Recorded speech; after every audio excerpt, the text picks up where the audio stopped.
신약성경 마태복음 21장 1절에서 17절의 말씀입니다. 우리 같이 한 목소리로 이 약속의 말씀을 봉독하시겠습니다. 그들이 예루살렘에 가까이 가서 감람산 벳바게에 이르렀을 때에 예수께서 두 제자를 보내시며 이르시되 너희는 맞은편 마을로 가라.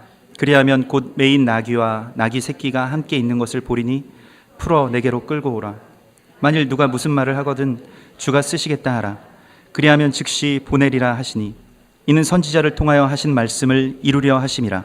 일러스되 시온 딸에게 이르기를 내 왕이 내게 임하나니 그는 겸손하여 나귀 곧 멍에 매는 짐승의 새끼를 탔도다 하라 하였느니라.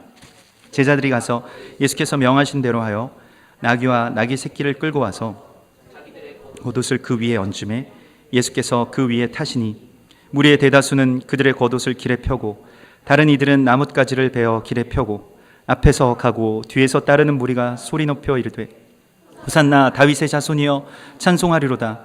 주의 이름으로 오시는 이여 가장 높은 곳에서 호산나 하더라. 예수께서 예루살렘에 들어가시니 온 성이 소동하여 이르되 이는 누구냐 하거늘 예수께서 모르게 이르되 갈릴리 나사렛에서 나온 선지자 예수라 하니라. 예수께서 성전에 들어가사 성전 안에서 매매하는 모든 사람을 내쫓으시며 돈 바꾸는 사람들의 상과 비둘기 파는 사람들의 의자를 둘러 엎으시고 그들에게 이르시되 기록된 바 내 집은 기도하는 집이라 일컬음을 받으리라 하였거늘 너희는 강도의 소굴을 만드는도다 하시니라. 맹인과 저는 자들이 성전에서 예수께 나아오매 고쳐주시니 대제사장들과 서기관들이 예수께서 하시는 이상한 일과 또 성전에서 소리질러 호산나 다윗의 자손이여 하는 어린 이들을 보고 노하여 예수께 말하되 그들이 하는 말을 듣느냐. 예수께서 이르시되 그렇다. 어린 아기와 젖먹이들의 입에서 나오는 찬미를 온전하게 하셨나이다 함을 너희가 읽어본 일이 없느냐 하시고 그들을 떠나 성 밖으로 베다니에 가서 거기서 유하시니라. 아멘. 저희 가정 얼마 전에 저희 집이 또 한번 다시 이사를 하게 되었습니다. 그래서 그 이삿짐 센터에서 이제 왔는데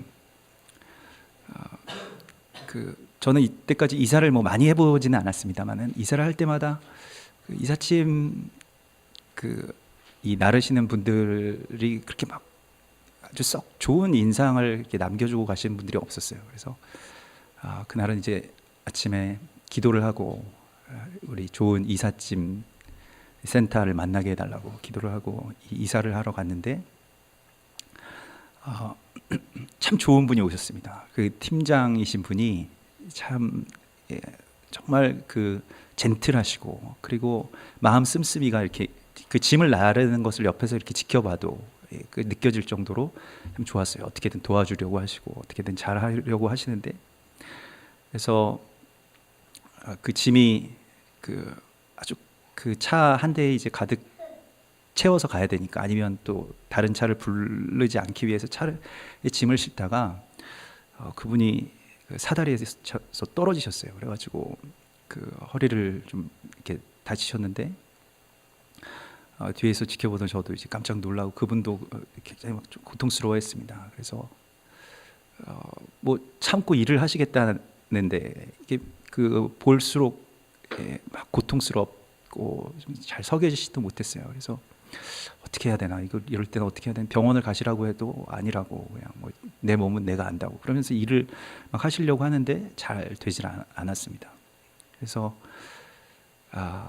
그냥 뒤에 그분에게 가서 허리에 손을 얹고 그냥 가만히 속으로 기도해 드렸어요. 또 뭐 예수를 안 믿으시는 분이면 좀 거부하실까봐 그냥 손을 얹고 이거 제가 좀 한번 만져보겠습니다. 그냥 아는 것처럼 이렇게 만져보면서 기도를 해드렸습니다. 그리고 뭐 약도 사다 드리고 또 뭐 파스도 발라드리고 뭐 그렇게 해서 그분은 조금 쉬시고 다른 분들이 이제 일을 하시면서 이런저런 얘기를 이제 하게 됐습니다. 근데 자기도 주일만큼은 일을 하지 않는 예수 믿는 사람이라고 나중에 저에게 그렇게 말씀하시더라고요. 그래서 그러시냐고. 저도 근데 우리 집에 뭐 그런 어떤 성경책이나 뭐 여러 가지 그런 뭐 여호와는 나의 목자신 이런 뭐 팻말 같은 것도 있고 하니까 그래서 예수 믿는 분이셔서 그런지 이렇게 약도 사다 주시고 참 감사하다고 그러면서 이런저런 얘기를 나눴는데, 예전에 이 신학을 하고 또 신학교를 졸업하신, 이 총신대 졸업하신 그런 분이셨습니다. 그때 이제 신학교 졸업하고 안수를 안 받고 그냥 뭐 강도사 하시다가 대구에 내려가서 큰 사업을 하셨는데 뭐 외환위기 때 이렇게 망하셔가지고 지금 이렇게 이삿짐을 나르고 있다고. 근데 뭐 정말로 뭐 자살할까도 여러 번 생각하셨고 여러 가지 그런 책임져야 될 일들이 많기 때문에, 그런데 자기 어머니가 늘 기도하셔서 이렇게 그래도 다시 살아서, 매일 어머니가 새벽 기도하시는 것 때문에 자기가 이렇게 살아서 그래도 이렇게 다시 일하고 또 재기하고 있다고. 그래서 이삿짐 나를 때마다 본인은 그렇게 생각한다는 거예요. 사역이라고 생각을 하신다고. 그래서 어떻게 해서든지 저도 뭐 다른 이삿짐 센터를 뭐 몇 번 겪어봤습니다만 이런 분을 만난 적은 처음이었기 때문에, 그래서 다른 분들과는 상관없이 그냥 이 일이 또 어떤 한 가정이 또 새로운 곳에 가서 터를 잡는 데 자기가 쓰임을 받는다라고 하는 것에 대해서 속으로는 이렇게 기도하면서 하신다고. 그래서 참 참 여러 가지 이런 깊은 생각들을 함께 나누고 또 대화하게 되었습니다. 오늘 본문의 말씀은 주님께서 쓰시는 사람에 대한 말씀입니다. 주님께서는 나귀를 쓰시겠다고 말씀하시고, 나귀를 쓰려고 하니 데리고 와라 라고 말씀하십니다. 이곳은 예수님께서는 지금 성전을 하나님께 봉헌하기 위해서 가는 길입니다. 지난 목요일까지 우리가 한우카의 기간, 한우카의 절기를 지켰는데요. 이 한우카와 지금 예수님께서 이 벳바기에서 출발하시는 동선은 똑같습니다. 그러니까 이것은 모든 이 과정들이, 일련의 과정들이 마카비 혁명과 깊은 관계가 있어요. 마카비도 벳바기에서 출발했고요. 또 겟세마네에 가면 마카비 계단이라고 하는 곳이 있습니다. 그곳에서 혁명을 모의했고요. 그래서 벳바게에서부터 마카비가 출정해서 예루살렘 성전 안으로 들어갈 때 사람들이 호산나 호산나 불렀다는 것입니다. 그리고 그곳의 모든 성전들을 다 회복시킨 다음에 마카비가 그의 자녀들과 함께, 그의 형제들과 함께 다락방에 들어가서 만찬을 했다, 함께 식탁을 나눴다라고 하는 것이 이제 마카비 외경에, 그러니까 우리 기독교에서는 편찬되어 있지 않습니다만은 천주교에서 보는 공동 번역에는 마카비서가 있죠. 마카비 후서 10장 거기에 이렇게 그런 과정들이 나와 있습니다. 그러므로 예수님께서 지금 이 성전으로 들어가시는 것은 그냥 당신이 뭔가 유명한 사람으로서 들어가시는 것이 아니라 성전을 봉헌하기 위해서 들어가시는 어떤 마카비 혁명과 같은 제2의 마카비 혁명을 지금 시작하고 계신 것입니다. 그것이 바로 벳바게에서부터 시작이 되는 것입니다. 그래서 한우카, 또 마카비 가문의 혁명과 아주 깊은 연관이 있고요. 한우카라고 하는 뜻이 성전을 봉헌한다라고 하는 뜻을 가지고 있습니다. 봉헌, 그러니까 성전 낙성식. 성전이 이제 다른 왕에게 빼앗겨 있던 성전을 다시 하나님께 올려드린다라고 하는 뜻을 가지고 있고요. 그렇기 때문에 예수님께서 지금 올라가셔서 하시는 일도, 성전에 올라가셔서 하시는 일도 성전을 완전히 하나님께 봉헌하는 지금 그러한 혁명을 일으키고 계신다는 것입니다. 그래서 벳바게에서 주님께서 출발하셨다. 이 벳바게는 무화과의 집이라고 하는 뜻입니다. 그래서 그것은 무화과의 집이라고 한다면 그래서 이스라엘을 말하는 것이고요. 이스라엘의 국가적인 나무는 무화과죠. 그래서 이스라엘 곳곳에 그런 무화과 나무의 그림들이 붙어져 있고, 우리나라의 국가적인 나무가 소나무이듯이 이스라엘은 그런 무화과를 자신들의 그런 국가적인 나무로 씁니다. 그래서 나다나엘이 무화과 나무 아래에 앉아 있었다라고 하는 것이 바로 나라를 위해서 이제 기도하고 있다는 것이고요. 나라를 위해서 기도한다라는 관용적인 표현이 이제 무화과 나무 아래에 앉아 있다라고 하는 그런 표현과 같은 것이죠.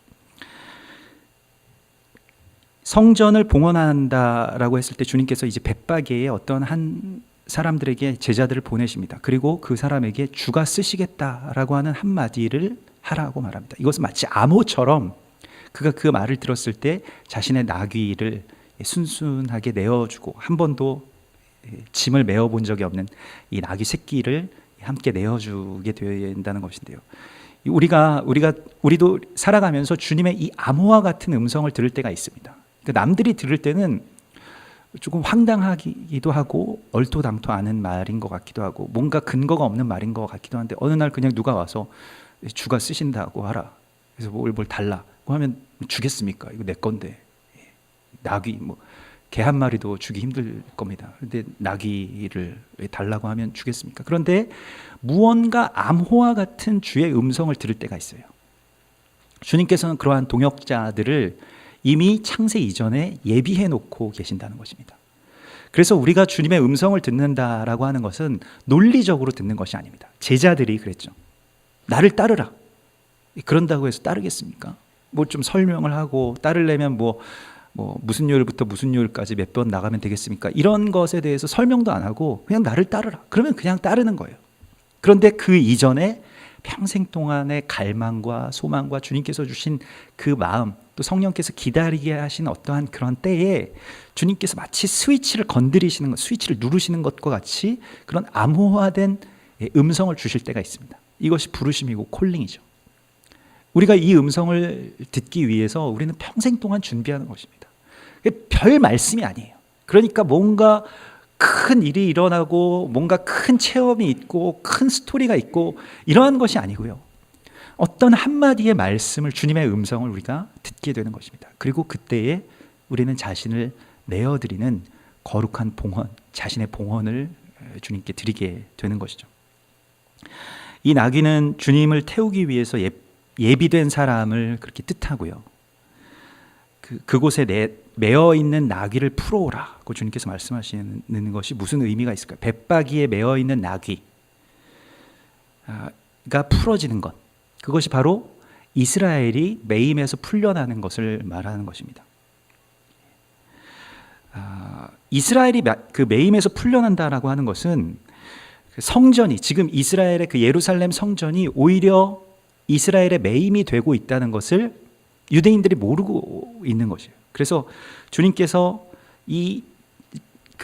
주님이 공생애의 기간 가운데 거하셨던 그 시대는 헤롯이 성전을 역사상 가장 웅대한 성전을 지어놓고 사람들이 보기에도 그냥 보면 와 할 정도로 감탄사가 터져 나오는 그런 성전이 있었음에도 불구하고 성전이 하나님의 것이 되지 못하고 오히려 예전의 마카비 혁명의 이전 시대보다 더 깊은 암흑이 성전에 있었다는 것입니다. 불도 타오르고 절기도 지키고 성전도 완전한데 사람들에게나 하나님에게나 다 그런 갈급함이 있었던 것이에요. 성전이 회복돼야 된다. 성전이 다시 회복돼야 된다. 왜냐하면 헤롯 왕이 그 성전을 지어놓고 사람들을 계속 결박하고 있었다는 것입니다. 성전의 어떤 그런 하드웨어, 그 건물 자체는 있지만은 성전이 성전되지 못하고 아직 하나님께 봉헌되지 못한 것에 대한 그러한 답답함들이 모두에게 다 있었던 것입니다. 오늘날도 마찬가지입니다. 이것은 꼭 이 시대의 교회와 같은 것이죠.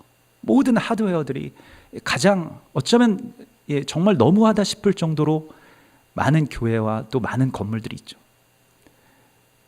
예전에 한참 어떤 그런 기도의 붐이 불었을 때는 각 교회에서 기도원이나 수도원을 짓는 것이 사명처럼 그것을 다 지었습니다. 그런데 지금 기도원이나 수도원은 방학 때 그 교육부서가 와서 수련회 하는 것 외에는 거의 사용되지 않고 있죠. 그 큰 건물들이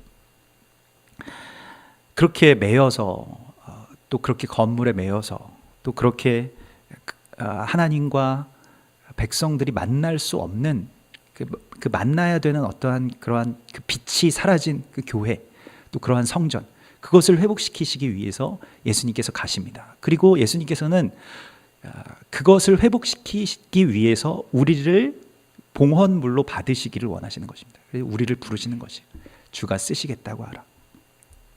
그러면서 이제 풀어내시는 것이죠. 매여있던 벳박에 매여 있던 나귀를 푸는 것과 같은 것이 바로 성전의 회복이라는 것입니다. 하누카의 기간 가운데 토라의 본문은 민수기서 7장이죠. 민수기서 7장의 말씀을 우리가 쭉 함께 이 하누카 예배 가운데 나누었는데요. 예.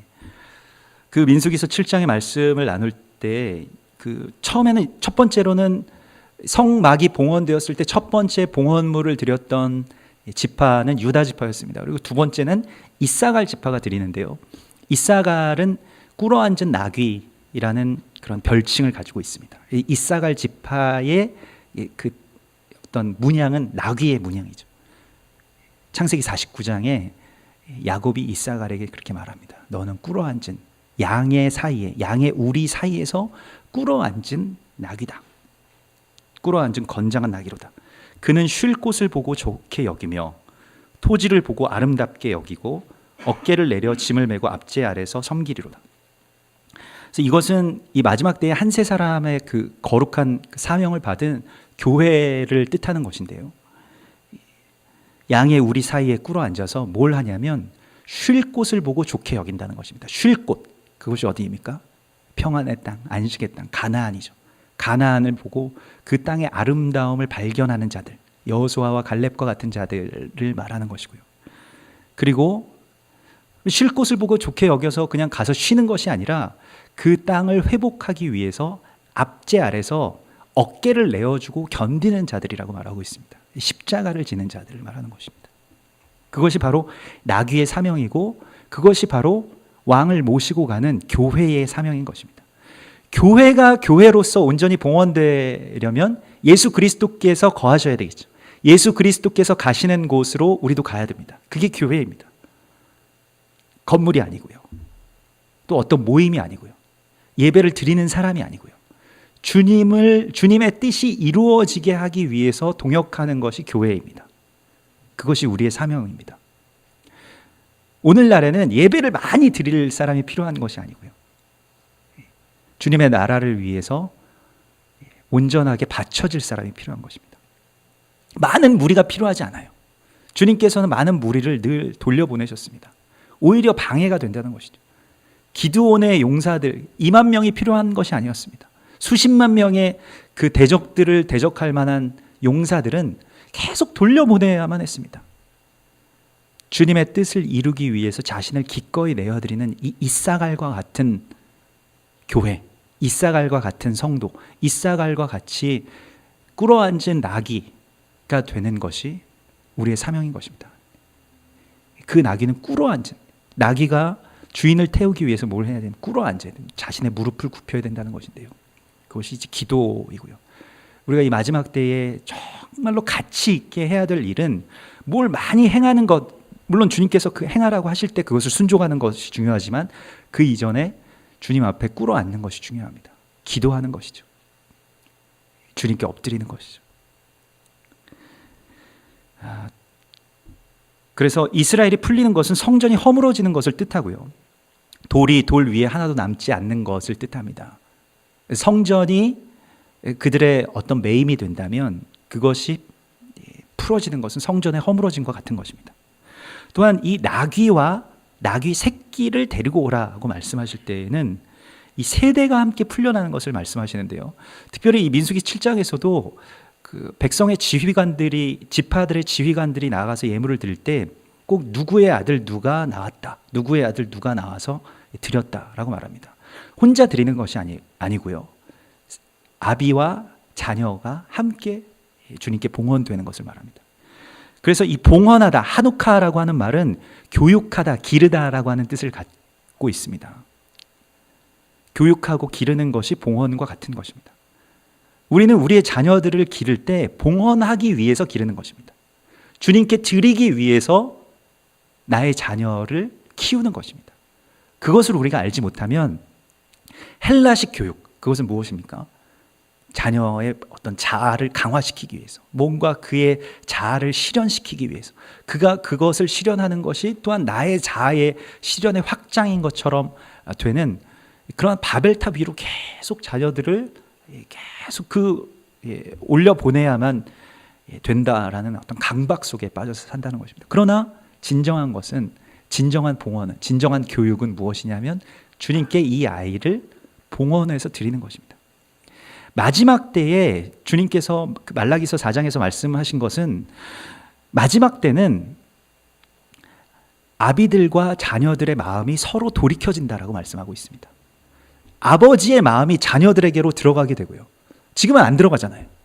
지금은 아버지가 무슨 말만 하면 막 이렇게 하고 있고, 너 제발 내 말 좀 들으면 안 되겠냐, 또 이렇게 하고 있고, 뭐 헤드폰 끼고 있고, 또 아비들도 자녀들의 마음이 전혀 이해가 되지 않아요. 넌 왜 그렇게 사냐, 왜 하고 한 날 그렇게만 해야 되는지 이해가 되지 않아요. 서로 단절이 있다는 것입니다. 그 세대 간의 분열이라고 하는 것은 그냥 단순히 뭐 누구의 잘못, 요즘 애들은 뭐 애들의 잘못도 아니고, 요즘 어른들은 어른들의 잘못도 아니고, 이 세대 간의 단절은 무너져야 될 벽입니다. 그래서 주님께서는 이 세대와 세대의 연합을 마지막 때에 분명히 허락하시겠다고 말씀하시고요. 이것은 무엇을 통해서 이루어지느냐? 봉헌을 통해서 이루어진다는 것입니다. 봉헌, 가정을 주님께 봉헌하는 것. 예. 여러분, 아이들의 문제는 아이들만의 문제가 아니고요. 마지막 때에 이 아이들의 문제는 아비들이 돌이켜지는 것을 통해서 회복된다라고 주님께서 약속하셨습니다. 특별히 아버지가 회복돼야 아이들이 회복됩니다. 왜냐하면 하나님께서는 제사장으로 그 가정의 아비들을 다 세우셨어요.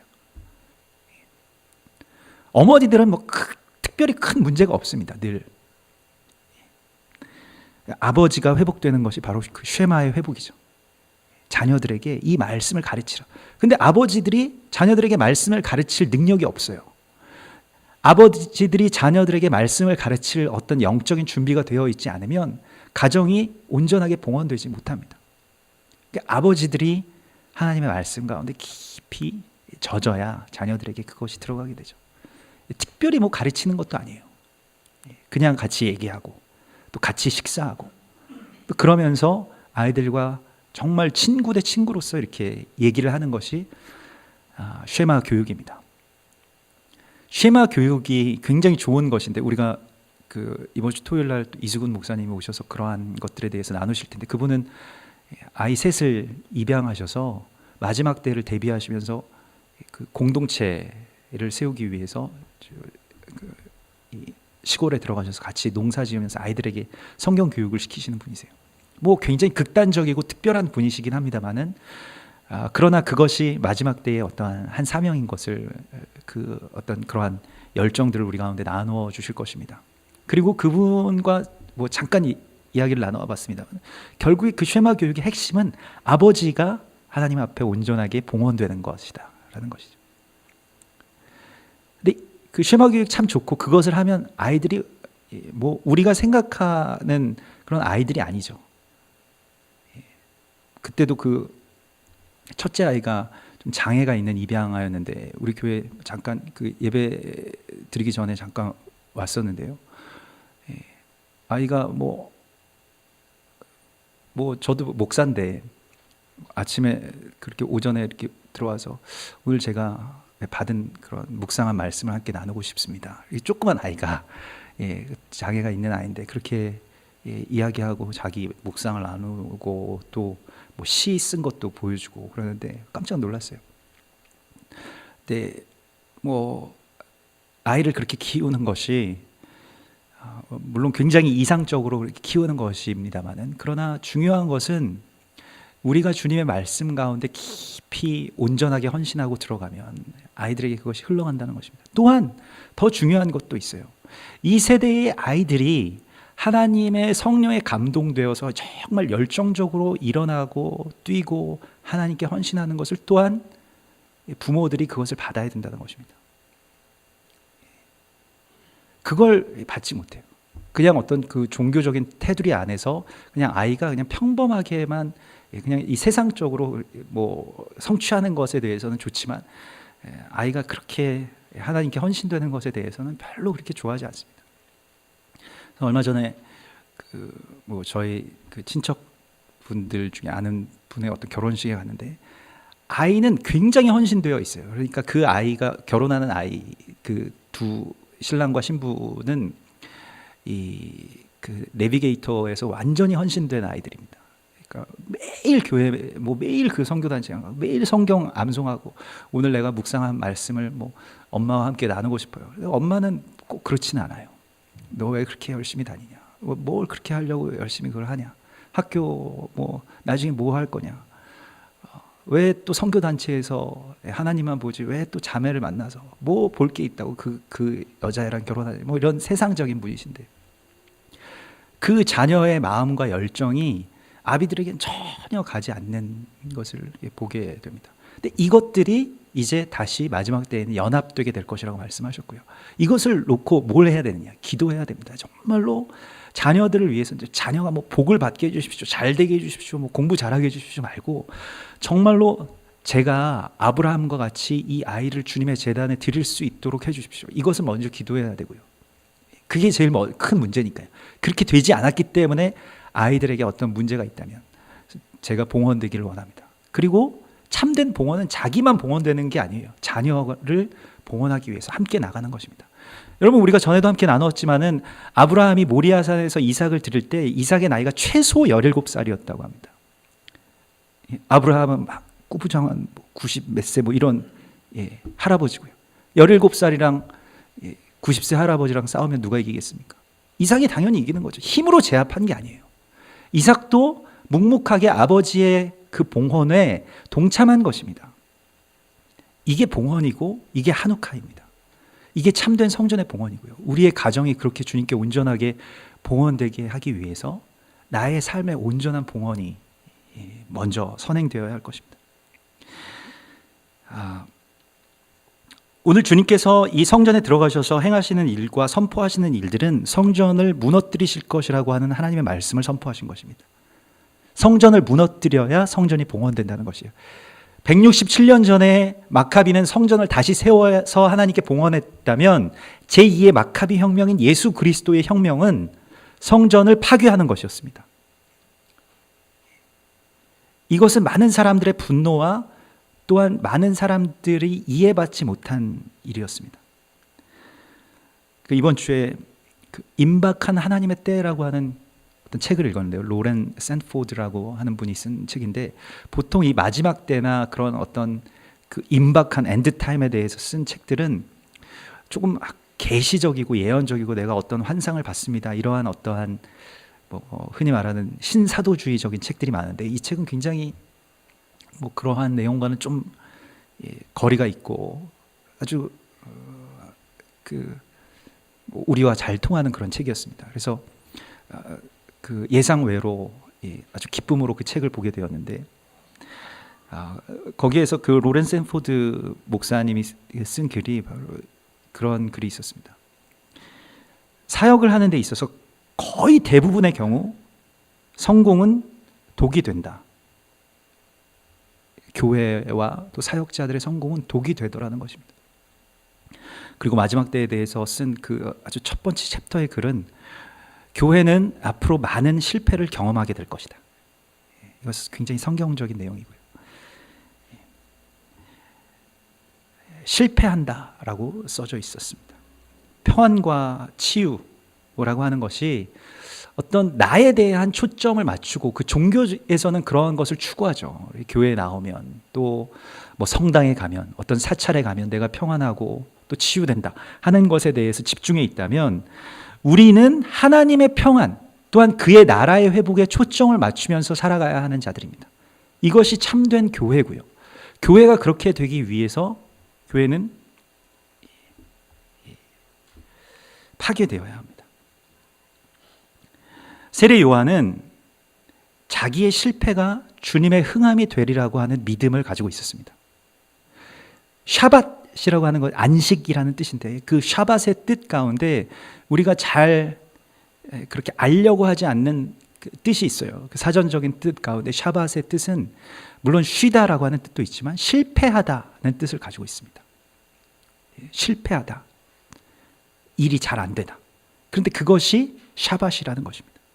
우리는 샤밧을 뭘 많이 소유하고 성공해야만 샤밧이라고 생각하지만은 실패가 참된 샤밧이라면요, 성전이 무너지는 것, 교회가 문을 닫는 것, 이러한 것이 참된 샤밧이라면 기꺼이 자신을 드리겠다라고 한 것이 세례 요한의 영입니다. 마지막 때는 주님께서 세례 요한을 찾으시는 것이지 그 어떤 다른 부흥이나 다른 복음을 받는 자들을 찾으시는 것이 아닙니다. 그래서 우리가 그 지난달서부터 11월 달부터 샤밧 예배를 하나님께서 우리 가운데 열어주셨는데요. 바로 그 하늘의 평화를 이루는 것. 나의 평안 말고 내가 복받고 평안하고 내가 뭐 돈 걱정 없고 내가 질병 걱정, 자식 걱정 없게 살게 해달라는 것 말고 하늘의 평안을 구하는 예배, 그것을 주님께서 열어주셨고요. 그것이 바로 다윗의 언약이고 그러한 예배가 바로 샤밧 예배입니다. 정말 많은 대가와 또 목숨을 담보로 하는 혁명이 있어야만 이러한 예배가 열리게 되고 이러한 교회가 회복되는 것입니다. 다른 돌 위에 돌을 쌓아 올려서는 허물어질 건물만을 세울 뿐입니다. 그리스도 예수의 육체 위에 우리도 그렇게 세워 나가야 하는 것이죠.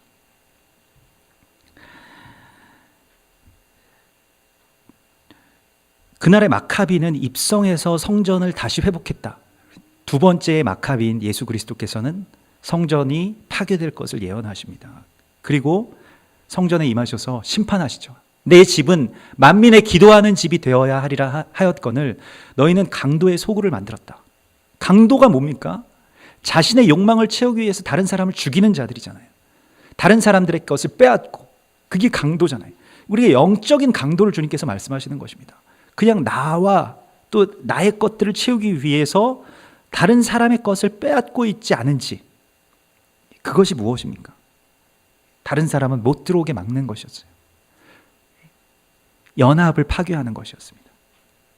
그렇다면 이러한 성전이 무너져야 참된 성전이 회복된다는 것이었고요. 만민의 기도하는 집이 되어야 하리라. 이것은 이방인의 뜰에서 말씀하신 것이고요. 이방인들이 지금 분명히 이 6월절 기간 가운데 들어왔어야 되는데도 불구하고 유대인들의 어떤 강도와 같은 믿음은 이걸 막았다는 것이에요. 연합이 무슨 소용이냐. 연합에 대해서는 그냥 굉장히 뭐 좋은 것이긴 하지만은 그러나 그것보다 우리가 주님께 나아가는 것이 더 중요하다라고만 생각했다는 것입니다. 그것을 주님께서는 강도라고 말씀하셨고요.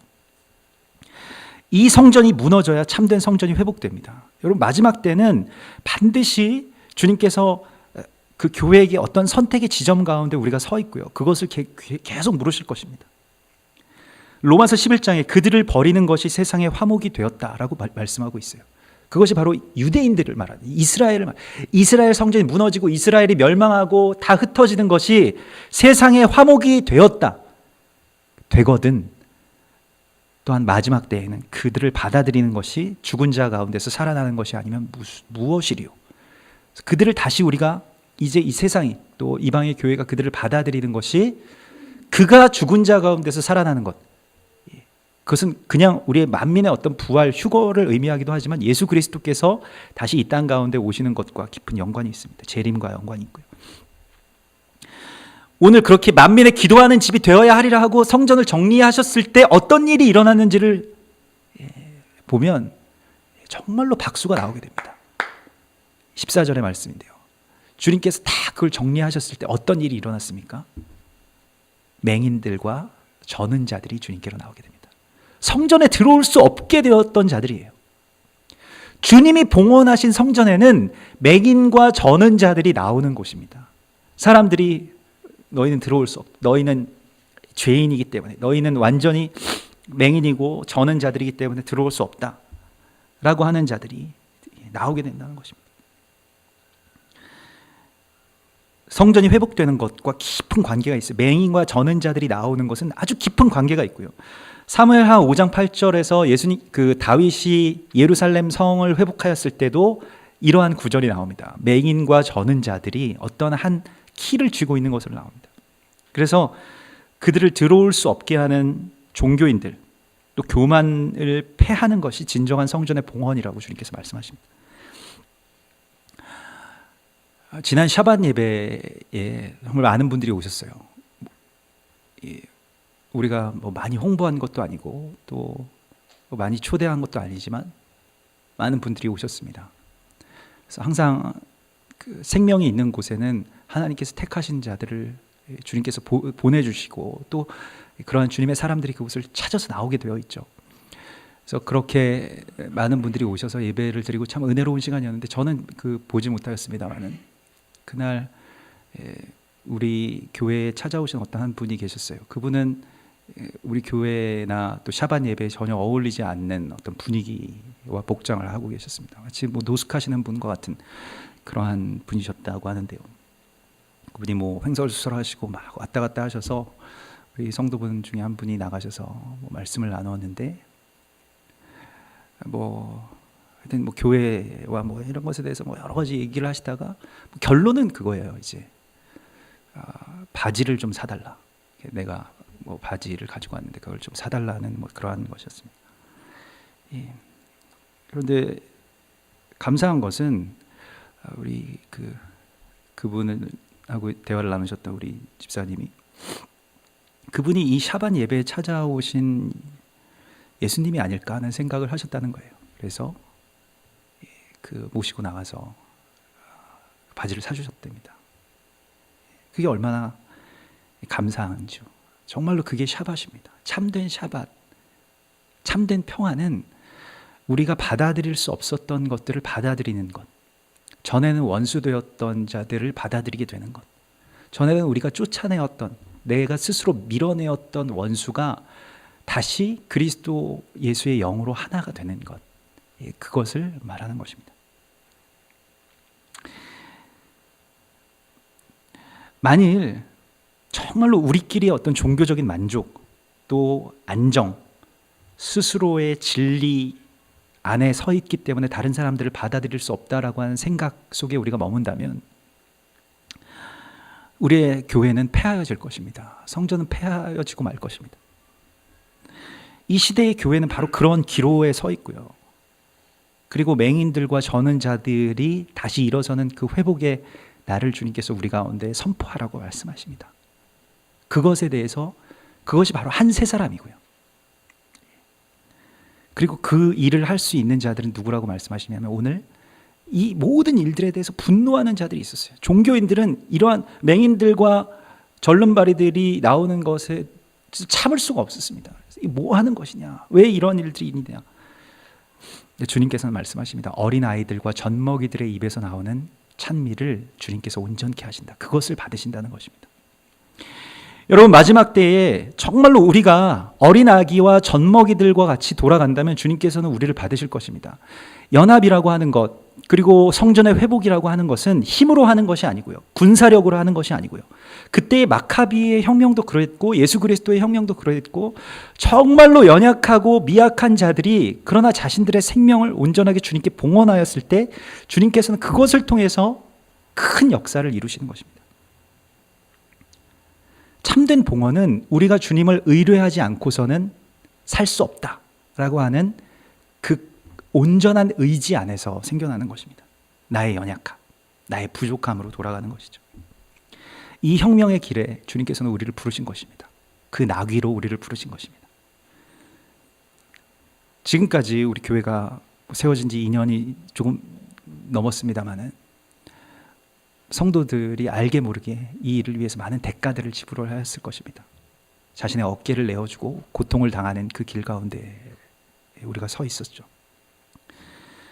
그러나 주님의 나라의 회복, 그리고 이 한 세 사람의 사명을 위해서 기꺼이 무릎을 꿇고 나의 어깨를 내어드립니다 라고 하는 그 고백 가운데 우리가 늘 거할 때 연약하지만 힘으로 하는 것도 아니고 돈으로 하는 것도 아니고 지식으로 하는 것도 아니지만 우리가 그렇게 늘 무릎 꿇을 때에 주님께서는 기꺼이 우리 위에 타셔서 그 거룩한 성전을 회복하실 것입니다. 마지막 때에 회복의 일꾼으로 또 그러한 나귀로 우리를 부르신 주님을 찬양합니다. 우리 같이 기도하겠습니다.